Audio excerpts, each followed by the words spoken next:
집중 분석 시간입니다. 지난 금요일에 미국의 고용 지표가 좋게 나왔습니다. 그런데 주가는 밀렸습니다. 경기에 대한 우려들이 크다는 걸 방증하고 있는 내용인데요. 최근에 이제 미국 경제 그리고 또 이제 중국 상황들도 함께 좀 보면서 투자의 아이디어 찾아보겠습니다. 미중산업경제연구소 조용찬 소장님 함께하겠습니다. 어서 오십시오. 예, 안녕하십니까. 계속해서 미국 경기 침체에 대한 논란이 설왕설래하고 있는 상황이고요. 확률이 몇 %다 아니다 그러는데요. 어떤 논의들이 이어지고 있는 건지 봐주세요. 네, 아무래도 미국 안에서는 경기 후퇴와 관련된 논란들이 계속 일어나고 있는데요. 예. 1, 2년 안에 스태그플레이션이 올 수 있다는 점, 그리고 또 미국의 FRB 같은 경우에는 금리 인상을 급속하게 하면서 수요 위축이 일어나는 그야말로 경기 오버킬 현상도 일어날 수 있다. 그리고 지난 4월 달에 발생했던 금리 역전 현상을 가지고서 이런 이야기들을 하고 있는데요. 하지만 금리 역전이라는 것은 시장 참여자들이 미래 금리 전망을 반영한 것이지 경기 침체라든지 경기 후퇴로 받아들이기에는 너무 좀 약하다는 측면이 있습니다. 단기 금리를 2년물로 할지 그리고 FF 금리를 할지 3개월 금리를 할지에 따라서 결과는 180도 달라지게 되는데요. 클리블랜드 연은이 발표하는 경기 후퇴 확률 같은 경우에는 1년 뒤가 현재는 2.59%에 불과합니다. 되게 낮은 거네요. 예, 상당히 낮은데요. 아무래도 여기에는 3개월물 금리와 10년물 금리자 스프레드를 가지고서 경기 후퇴 확률을 찾는데 지난 2006년도였죠. 리먼 쇼크 이후의 상황을 보더라도 그 당시에는 1년 뒤에 43% 확률을 봤던 거에 비하면 현재 경기 후퇴 확률은 상당히 낮은 것은 아닌가 생각이 됩니다. 또한 블룸버그 이코노믹스가 발표하는 경기 후퇴 확률은 1년 뒤가 0%고요. 2년 이내가 32.6 정도가 되는데요. 2016년도 차이나 쇼크가 발생했을 당시에 경기 후퇴 확률이 1년 이내가 65%, 2년 이내가 49%인 점을 비교해 보면 앞으로 1년 이내에는 경기 후퇴에 빠질 가능성은 거의 없어 보이고요. 현재는 경기 둔화라든지 소프트 랜딩 쪽으로 가는 쪽으로 해석하는 게 옳은 해석이 아닌가 생각이 됩니다. 네. 편차는 있는데요. 계속해서 논란이 있는데 급격한 소위 이제 경기 침체보다는 소프트 랜딩 쪽으로 말씀하셨습니다. 그런데 주식시장은 주가는 계속 약세잖아요. 그런 것들에 대해서 왜 신뢰감을 못 갖는 걸까요? 주식시장은요? 네, 미국 같은 경우는 1956년 이후부터 경기 후퇴가 10번 있었다고 합니다. 네. 미국 주가 같은 경우에는 이를 근거로 봤을 경우에는 앞으로 7, 8월 정도가 되면 경기 후퇴 국면에 들어가는 것은 아니냐는 시장의 비관론자들이 있는 것은 사실인데요. 경기가 이제 보통 정점에서 주가는 6개월 한 20일 정도 선행하는 게 보통이었습니다. 또 경기 후퇴 국면에서는 주가 하락률이 평균 29.3%가 나왔기 때문에 그런데요. 이를 근거로 보면은 경기 정점에서 이제 경기 후퇴 국면에 들어가고 앞으로 주가는 현재까지 한 연초 대비 15% 빠졌기 때문에 앞으로 15% 정도 더 빠질 것을 비관론자들이 우려하는 그런 모습입니다. 하지만 경미한 경기 후퇴 국면에서는 주가는 평균적으로 15에서 한 20% 하락에 그쳤고요. 예외적으로 리먼 사태 때는 53%, 그리고 2002년 코로나 쇼크 때는 37% 하락한 것을 비교해 보면 현재 경기 후퇴 국면에 빠져든다고 하더라도 앞으로 주가가 15% 더 추가적으로 하락할 가능성은 거의 없는 것으로 보여집니다. 나스닥으로만 보면 하락을 많이 했죠. 훨씬 더.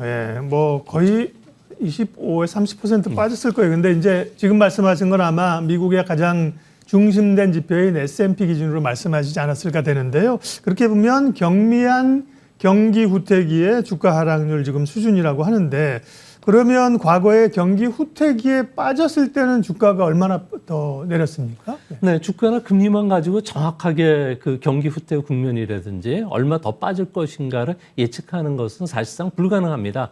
경기 확장 국면을 끝내고 후퇴 국면에 진입하면은 주가는 좀 공통적인 현상들이 일어나게 되는데요. 2차 세계대전 이후에 12번의 사례를 보더라도 S&P 500의 움직임을 보면은 후퇴 국면에 들어가기 직전까지는 하락을 하는 것은 분명합니다. 하지만 후퇴 국면 이후부터는 주가가 바로 반등을 하거나 시차를 두고서 반등하는 것을 볼 수가 있는데요. 경기 후퇴 국면에 들어가서 2년까지 계속 하락한 적은 지금까지 딱 3번 있었고요. 나머지 5번 같은 경우에는 후퇴 국면 기간 중에서 반등하는 것으로 나왔습니다.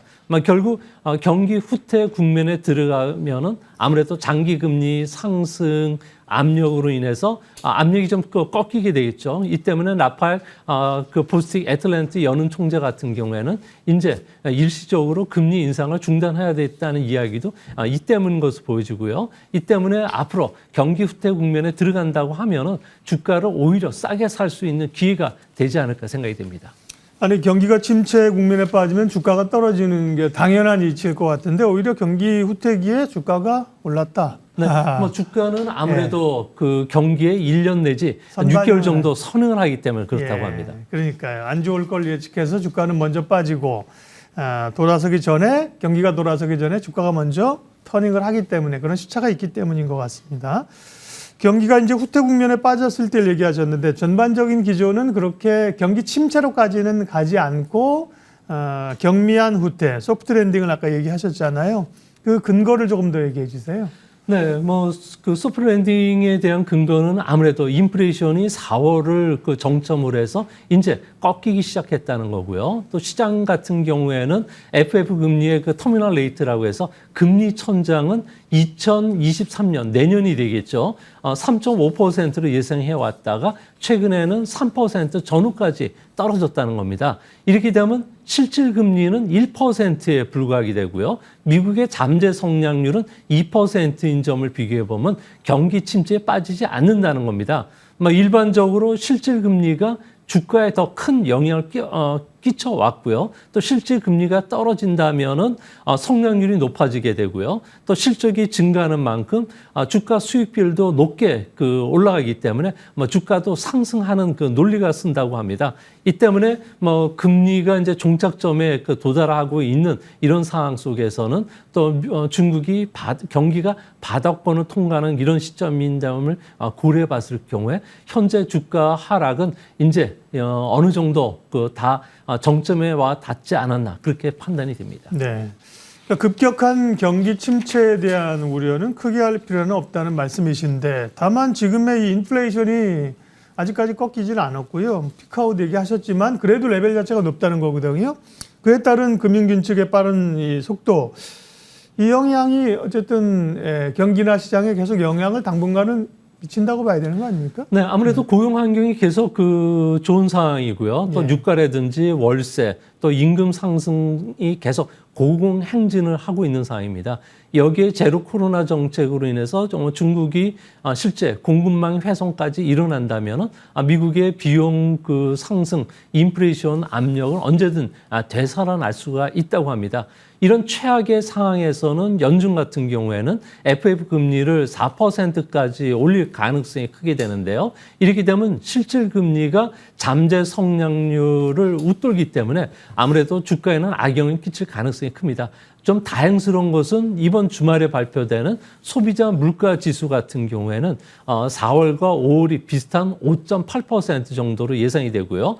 코어 CPI 같은 경우에는 4월이 6.2%였는데 5월 달에는 5.9%로 인플레이션이 피크아웃 징후들이 나타날 것이라고 시장은 보고 있다고 합니다. 이렇게 된다면 미국 경제 70%를 차지하는 개인 소비들 같은 경우에는 물가가 안정이 되면 다시 왕성해질 가능성이 크고요. 또 실질 가처분 소득도 늘어나게 되고 또한 미국 가계들 같은 경우에는 급속하게 현금 보유 비중이 상당히 높은데요. 작년 말 기준으로 했을 경우에는 무려 4조 달러가 넘고 이 4조 달러는 건 GDP 대비해서 한 17% 정도가 되기 때문에 올해 미국의 성장률을 2.8% 근처까지도 충분히 끌어올릴 수 있지 않나 이렇게 보여집니다. 예. 다음은 중국 얘기 좀 하겠습니다. 중국의 이제 도시 봉쇄가 상하이를 포함해서 일부 좀 해제가 되고 있고요. 경기부양책은 속속 발표하고 있는데 이 효과가 언제쯤 나타날까? 일단 뭐 2분기는 완전히 봉쇄가 있었기 때문에 2분기 지표는 분명히 안 좋을 거고요. 하반기에 이런 효과가 얼마나 나타날까요? 네, 지금 중국 같은 경우는 정책 총동원령을 내려가지고 경기를 끌어올리기 위한 여러 가지 정책들을 발표하는데 네. 그 과정에서 무계획적인 경제 운용을 좀 하고 있다고 합니다. 심지어 그 인프라 사업에 투자하기 위해서 6월 말까지 채권 발행을 280조 원을 해가지고 8월 중까지 모두 집행하라는 이야기를 하고 있는데요. 뭐 쓸데없는 관정 파기, 뭐 도로 보수라든지 블록 교체 그리고 제방 쌓기를 하라는 겁니다. 아무래도 5G라든지 AI의 시설 투자를 들어갔을 경우에는 성과를 내는 데는 시차가 걸리기 때문에 당장 투자 효율은 떨어지지만 성장률을 끌어오는데 총력전을 펼치라는 이야기인데요.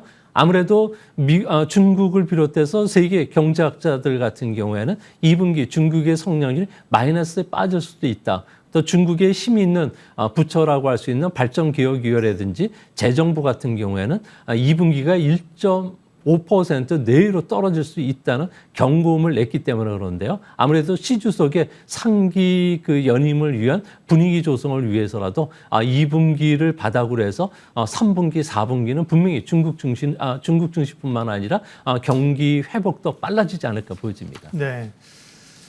그러길 좀 기대하겠고요. 마지막 질문으로 뭐 중국도 지금 코로나 봉쇄 때문에 어렵고 원자재 가격 인상 이런 걸 다 영향을 받습니다. 그래서 이제 경기가 어렵습니다만 그것 말고도 경기 침체에 빠진 진짜 속내 이유가 있다. 뭐 이런 주장도 있는데 그 뭐 권력의 내부 균열 뭐 이런 겁니까? 왜 그렇게 보는 겁니까? 네, 아무래도 가장 큰 네. 거는 그 시수석의 집권 철학이라고 할 수 있는 공동 부유라는 이데올로기적 가치를 너무 강조하다 보니까 예. 경제 운영과 관련된 그 투명성이 떨어지게 되고요. 또한 그 발전 정책이라든지 재정 안전성이 항상 뒤로 밀려주기 때문에 그렇다고 합니다. 뭐 국진 민태라는 것은 뭐 국유 기업을 우선하고 민간 기업은 보조 역할을 하라는 이야기인데요. 이렇게 되면 세수의 50% 그리고 수출의 60% 고용의 70%를 차지하는 중소기업뿐만 아니라 민간 IT 기업들 같은 경우에는 크게 위축이 되고 있다는 겁니다. 이 때문에 중국 같은 경우에는 탈탄소화 정책, 방과후 수업 단속, 또 기술 기업에 대한 경영진 교체와 관련된 불확실성이 여전히 지금 남아있는 상황이고요. 이렇게 됐을 경우에는 아무래도 중국 안에 온건파와 또 강경파 간의 대결에 따른 인사철을 앞두고서 아무래도 이런 충돌이 중국 경제에는 악영향을 끼칠 수 있다는 점에서 내년도 중국 경제와 관련해서는 낙관적이지는 않는 것으로 보여집니다. 미국 경제는 과연 경기 침체로 빠져드는 것인가? 또 중국의 경기 침체 진짜 이유는 무엇일까? 미국과 중국 경제에 관한 이야기 오늘 집중 분석했습니다. 조용찬 소장님 함께해 주셨습니다. 고맙습니다.